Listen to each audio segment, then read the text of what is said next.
I'd like you to hand you over to our first speaker, Dr. Alex Freeman, who's going to talk to us about Octopus publishing. Thanks, James, and morning, everyone.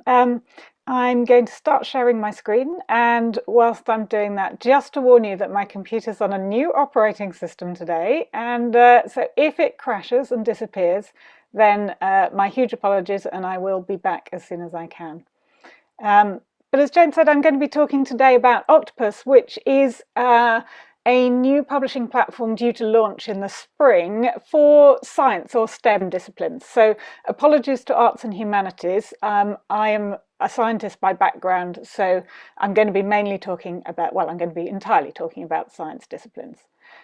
So Octopus is designed to get around some of the problems of the current system of science publishing. And I'm not going to spend a lot of time talking about those because I'm sure you're all very aware. But just some of the things that Octopus is particularly trying to tackle is the fact that it takes forever to publish a paper at the moment, or it can do.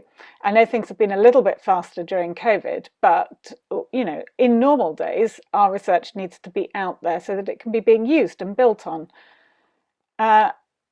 There's no good guides to quality. So this is about sort of the metrics that we use, but also, generally when you're reading a paper that's been published, you don't know, unless you're an expert in that subject, how good that work really is. What's the quality of the work behind what's being published?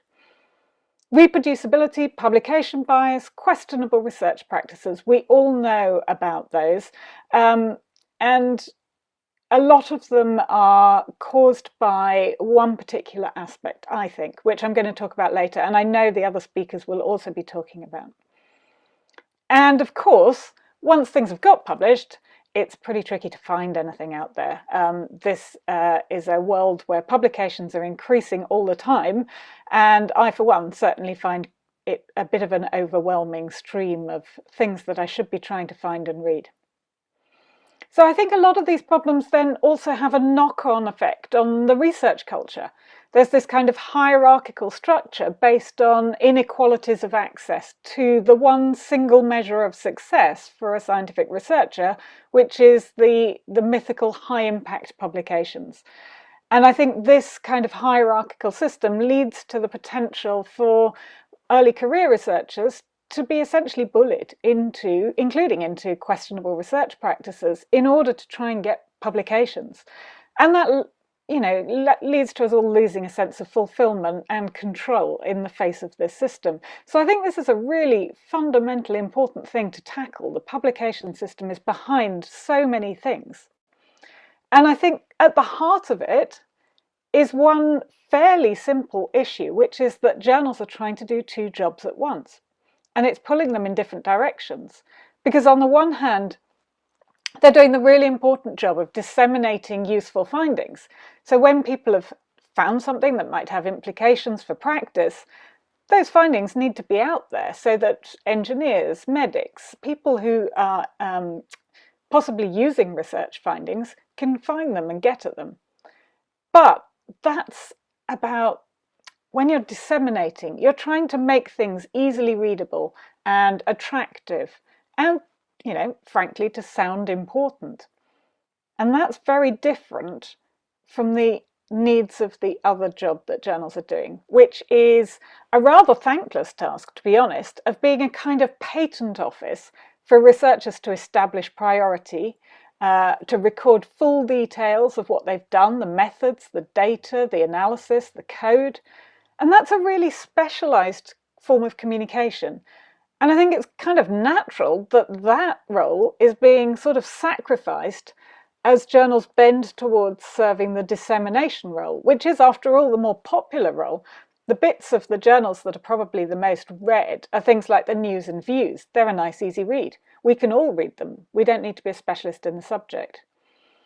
And because journal publications then end up being the only record for researchers of their work and its quality, that's what people are judged on, this publish or perish philosophy, then the incentive structure of the primary research record being bent towards serving the dissemination, making things easy to read, leaving out the details, making it into a nice narrative structure, those incentives are bending the incentive structures of what should be the primary research record. And I think that is at the heart of so many of the problems.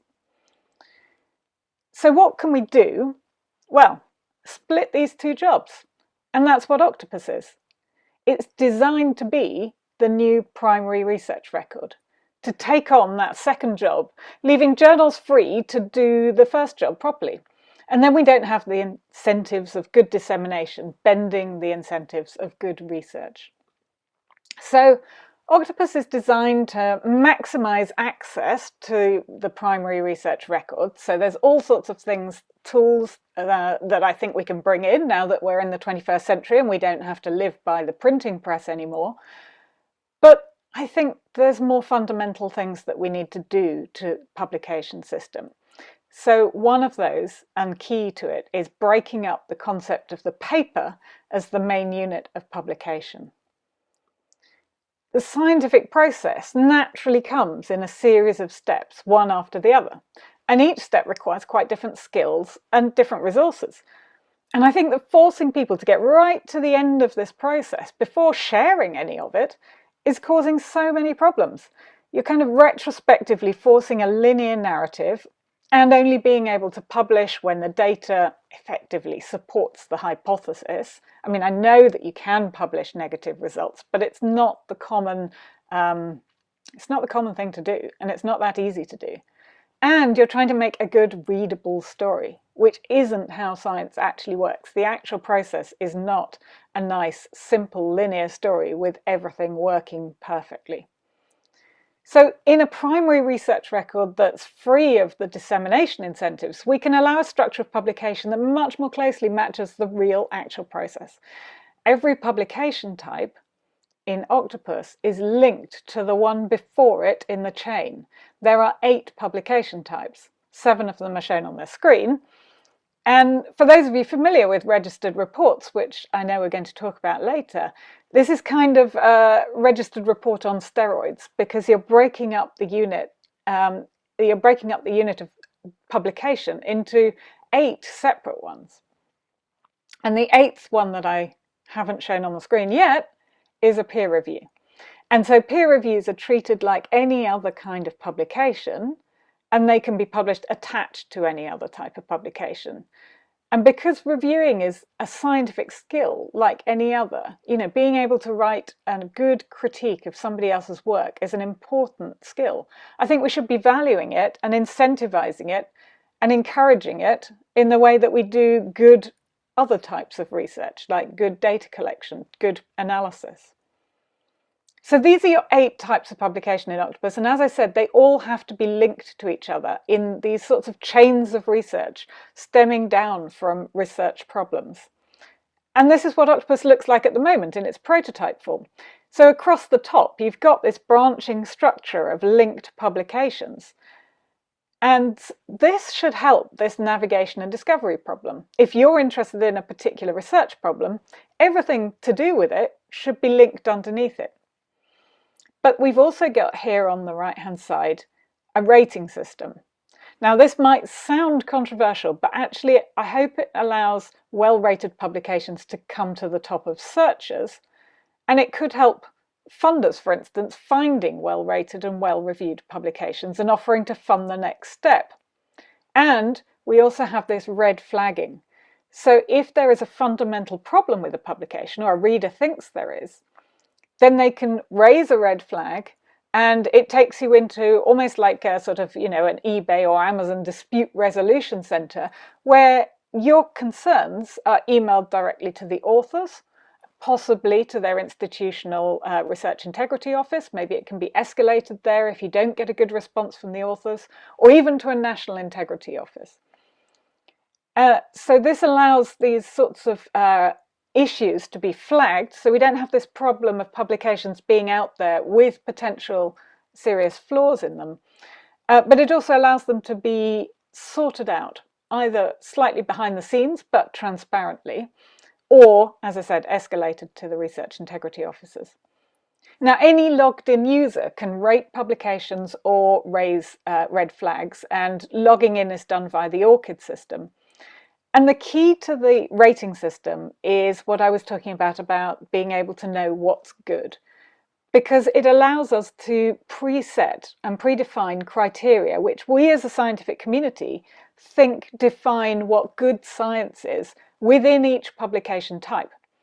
So with a hypothesis, originality, for instance, might be a really important feature of good hypotheses, but not a good feature of data. Data, it's not about originality. It might be about something like the fact that it is well annotated and has good enough metadata that you can analyze it independently from knowing any more about it than what has been put in the repository.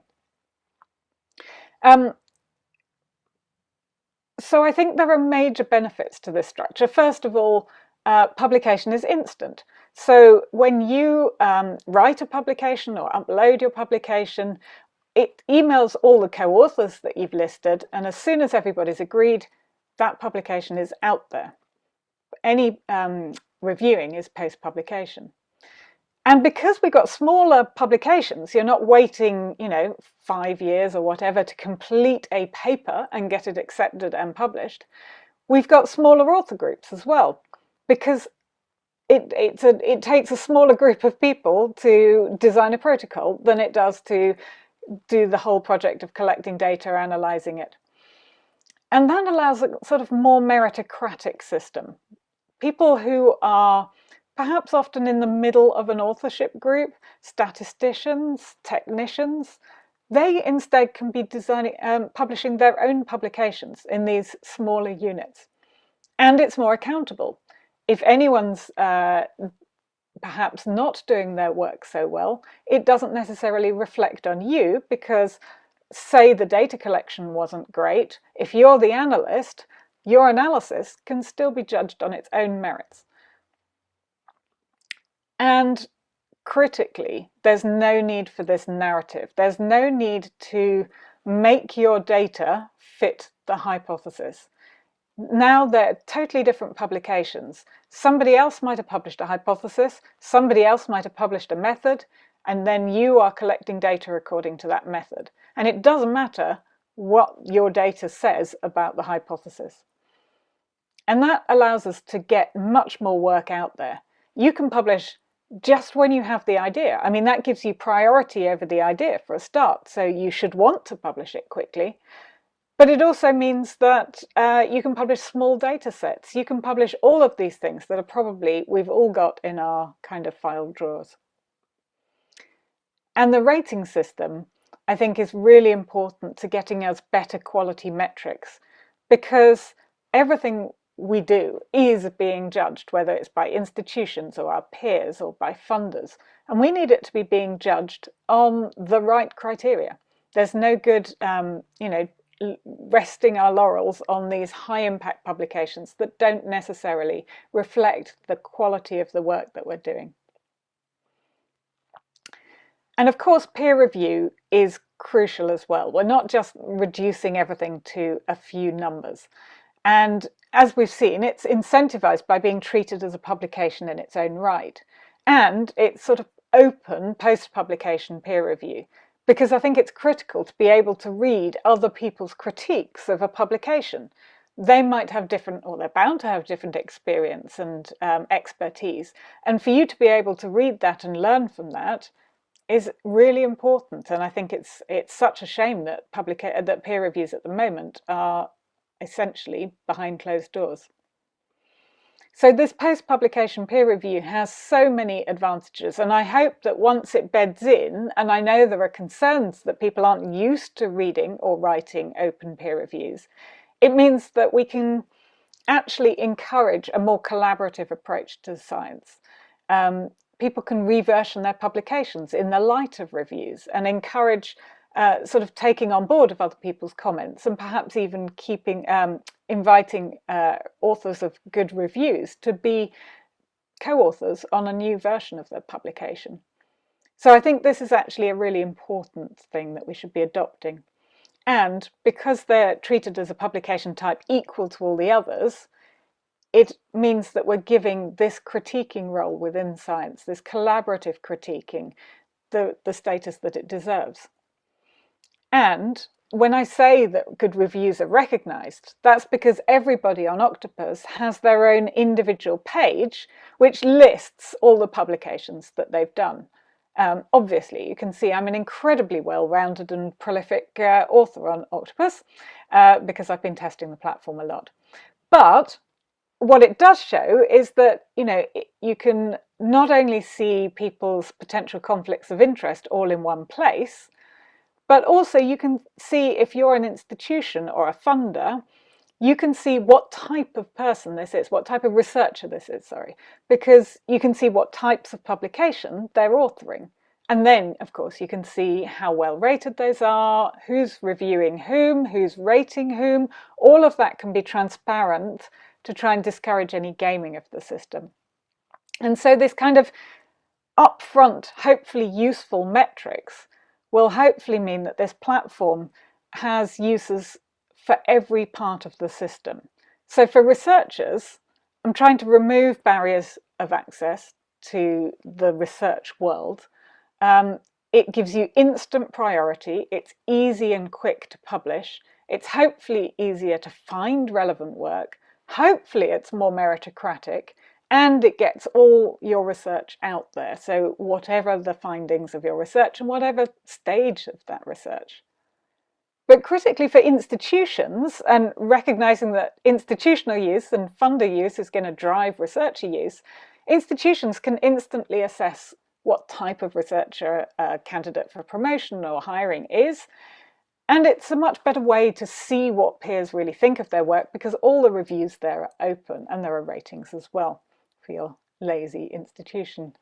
And for funders, I really think that this could make quite a difference, because there's so many resources currently wasted in researchers writing huge grant applications, funders having to get peer review and assess those grant applications.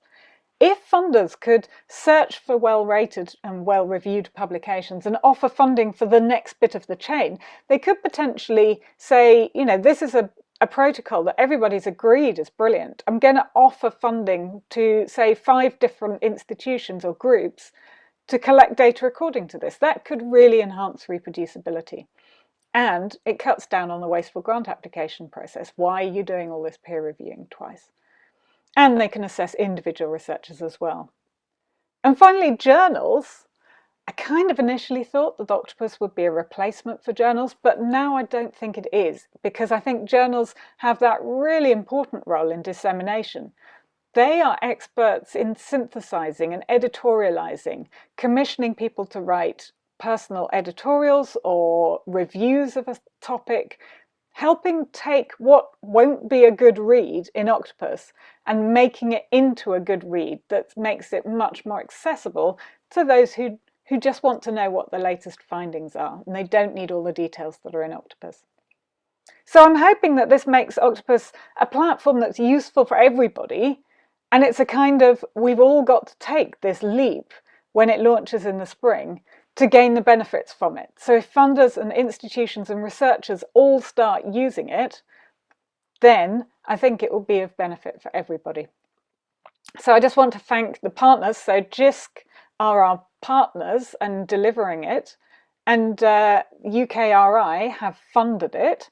So that means that we are ready for launch in the spring, and the UK Reproducibility Network are also partners. And I'd like to thank those who funded it in its early stages as well. So at that point, I'm going to say thank you, and I'm hoping you've got lots of questions for me. Alex, thank you very much. That was fascinating. And yes, we've already had a few questions come through. Okay, we'll go straight to those. So Lara asks, I should point out to people, you can ask questions anonymously if you would prefer. The option for that is in the Q&A button, you put questions in. Okay, so we'll start with a very nice statement. Andrew says, great talk and overview of Octopus, so thank you for that. Lara asks, is the idea of the rating system in Octopus also a way to weed out the predatory scholars? Yes, in a way it is. So red flags are there to also help with that. But yes, so ratings, I'm aware that if you have a system, a platform with no barriers to publication, then you are going to get all levels of publication, and we all know that there are less good researchers in the world as well as brilliant researchers in the world. And one of the points of the rating system is to help us sift what we think as a community is good from what we as a community think is not so good. And so hopefully when you do a search on Octopus, you can choose. You might choose to look for the most recent rather than the most well rated, but you will be able to filter on ratings. Yeah. Thank you. A few more questions about the rating system. Rebecca asks, will there be with there being a rating system for each of the papers, is there then an overall rating on the publisher's profile as well? On the author's profile? No, I don't think it's sensible to make an overall rating, but everything that is on the platform, so Octopus is an open source project, and everything will be available so that if others want to build other metrics and other collations of what's available in terms of data from Octopus, then they can. But I think that's a step too far to reduce people to a number. And I know that's what people do already, but the reason we have 3 criteria for every publication type is because there are different dimensions to quality. And I think it's important to try and preserve those as much as possible. And that refers to individuals as much, or even possibly more, than short publications. Thank you. Andrew asks, for ratings, will all ratings be treated equally, or will there be metrics? And give an example of super reviewers on shopping platforms. So that really high quality work can stand out. Yeah, this is interesting. Lots of people wonder whether you need to have a system where some people's opinions are more valued than others. I think that's a slightly dangerous slope to get in. I think Octopus is trying to get away from a system of hierarchy, and I don't like the idea of some people being more valued than others. Having said that, I absolutely recognise that there's the potential for gaming a system, and that you could just have your mates rate you, and you could end up with these circles of people kind of either positively or negatively rating each other. And that's why I think it's really important that who rates whom is all absolutely transparent. So as I said, being open source, it would be easy for people to create visualizations of these kind of rating networks, who's rating whom, who's reviewing whom, who's co-authoring with whom, and that could become a really important part of Octopus, just to be able to highlight potential bad practice or gaming of the systems. So I'd rather do it that way than to have some kind of inherent, you do 10 ratings and then other people think that you're a super reviewer or something like that. But these things are open for trial and error in the future. Thank you, that's very helpful. A few questions about how this might link into the ref, which I'll sort of bump together. Tasden said, what are the implications of the ref here? And Philip asked, are there any indications, or is it too early yet, with regard to how a finished article on Octopus might be regarded as a submission to the Research Excellence Framework?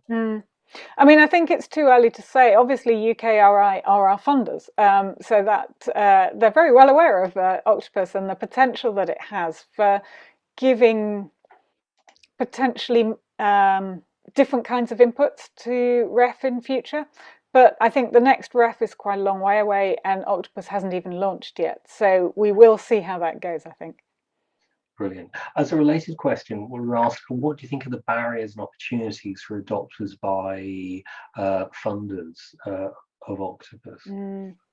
Yeah, I'm hoping that there's relatively few barriers for funders to use it. And of course, I'm talking to funders and keen to talk to more if there are any funders listening who haven't talked to me about Octopus.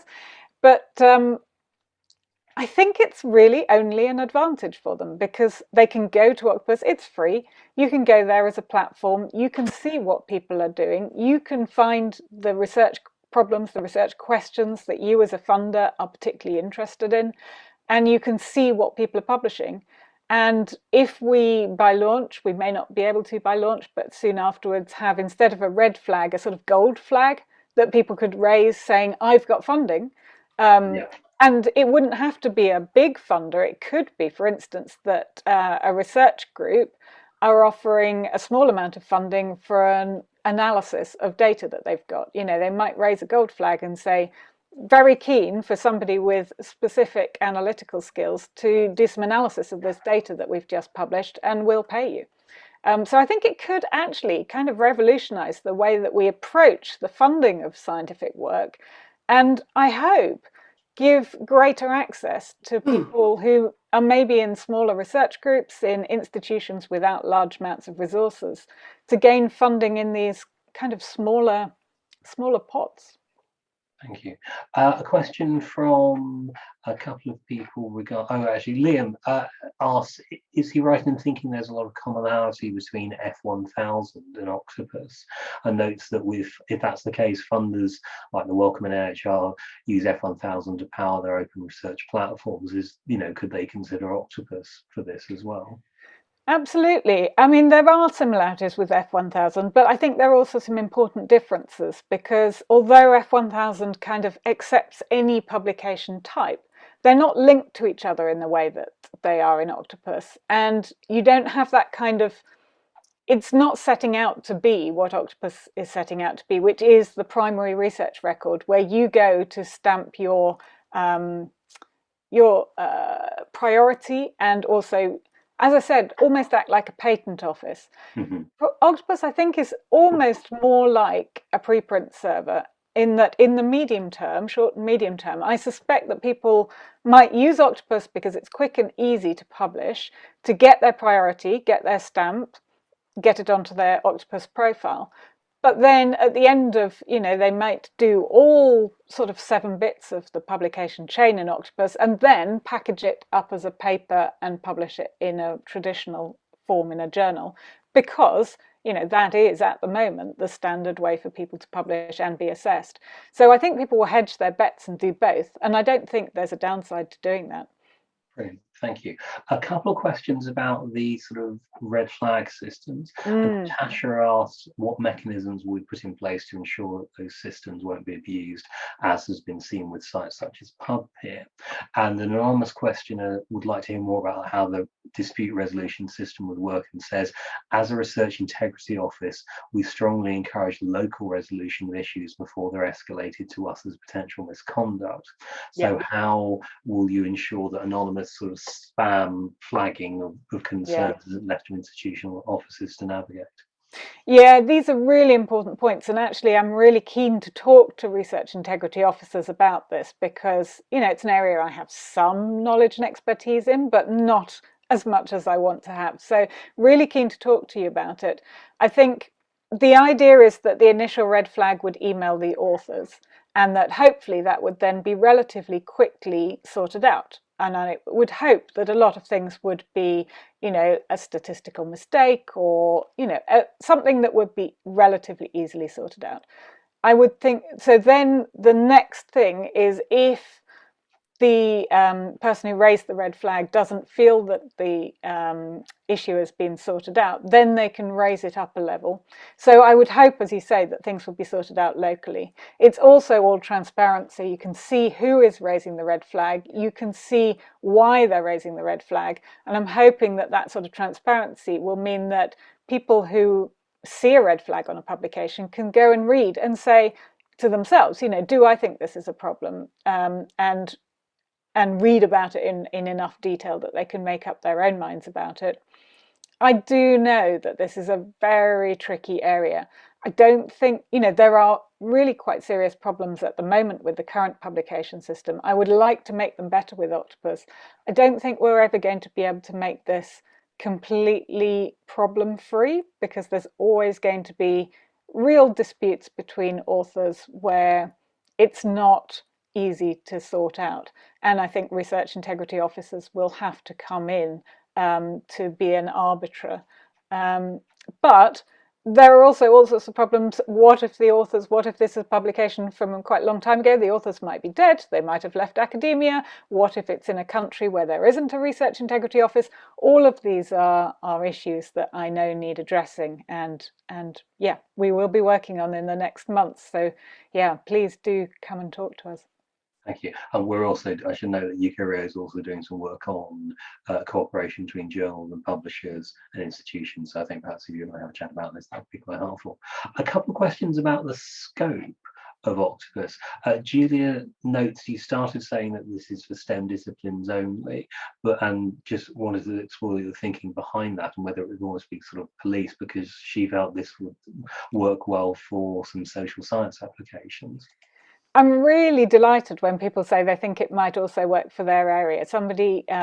I spoke to somebody about arts the other day, and they thought it might work for arts. It's really just because I have no experience within those fields. So I kind of designed Octopus with my knowledge of domains. And if you think it might work for yours as well, I absolutely would be delighted if its use could be broader.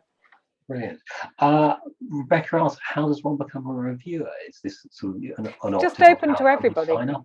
Open to No, everybody? no. So once you've logged into Octopus using your ORCID, you are an author and a reader. I mean, everybody can be a reader. It's publicly available. So it's free to read, but it's free to write as well. So everybody, once they're logged in with an ORCID, can write, and everything will be attached to your ORCID profile. And as I said, reviewing is just like any other type of authoring. Brilliant. And Caroline asks, would the public have access to Octopus, or do you have to be sort of, affiliated to an institution or something like that?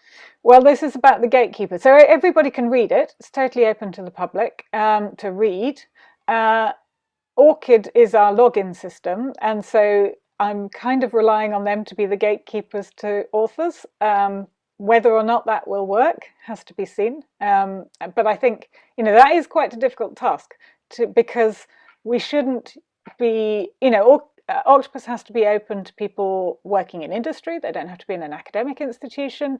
It's really fascinating the number of different groups who have said they want to be using Octopus, right from the Metropolitan Police to all sorts of industries where they do research, but they currently, because they're doing quite a fast, time-pressured real-world job, they don't write academic publications, but they think, actually, we have methods and techniques and data that we really could be sharing publicly, and Octopus would make it easy for us to do so. So we have to make sure that people can log in and author regardless of their institutional affiliation, and possibly no institutional affiliation, but that is really hard. So I've kind of cheekily outsourced that problem to ORCID.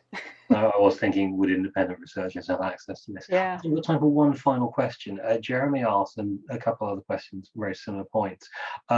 Given that there are existing power hierarchies, especially in small research fields or indeed within small research teams, how will Octopus overcome the tendency to positively rate powerful researchers? And both Jeremy and others noted that anonymous reviewing can offer the advantage of, being honest about people we don't want to get on the wrong side of. Equally, of course, anonymous reviewing can give you the opportunity to throw metaphorical stones at people you don't like. Yes.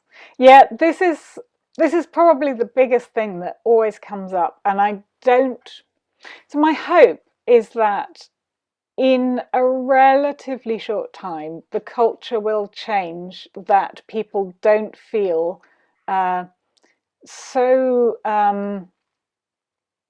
difficult, that it's so difficult to write a good critique of somebody else's work.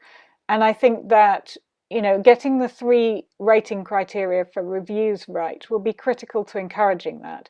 And when you click on Octopus that you want to upload a new publication and a linked publication, including a review, it will give you a little guide to the criteria that your publication will be judged on. And that will give you a sort of guide to what's expected in a good review.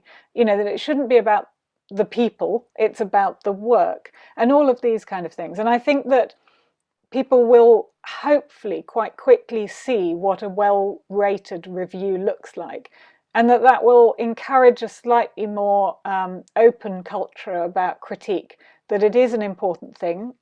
Critiques are both positive and negative. It's about seeing all sides of a piece of work. And I'm hoping that that will change the research culture so that you don't feel that you can't critique a piece of work, whoever did the piece of work. And there are various things built into Octopus to try and discourage biases.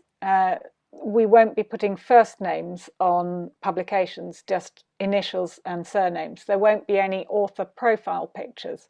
It's trying to discourage the sort of personalization of work and thinking of it more as a professional piece of work, regardless of the person who did it. So it is a tricky one. People have suggested fun things like that all publications perhaps have a 6-month period where they are anonymous, whatever the publication. And then during that time, your reviews could be sort of gold-plated, so this kind of double-blind period. And then suddenly everybody's name appears on it. That could work, but I'm hoping we don't need to resort to that. I'm hoping that the culture can change quickly enough to make people feel that it is everybody's right to be able to have a view on the quality of the work done in a piece of publication. Yeah, that's fascinating. Pardon me. And thank you for a fascinating talk. To Thank those who've you. asked questions we weren't able to follow up on, we have got a note of them. We'll see if we can put them to Alex and get answers in different ways. I'm just going to... I will try and answer some in the Q&A whilst that's very kind of I'm you. listening to the other speakers. Okay, brilliant. Well, Alex, thank you very much for Thank telling us you. about Octopus.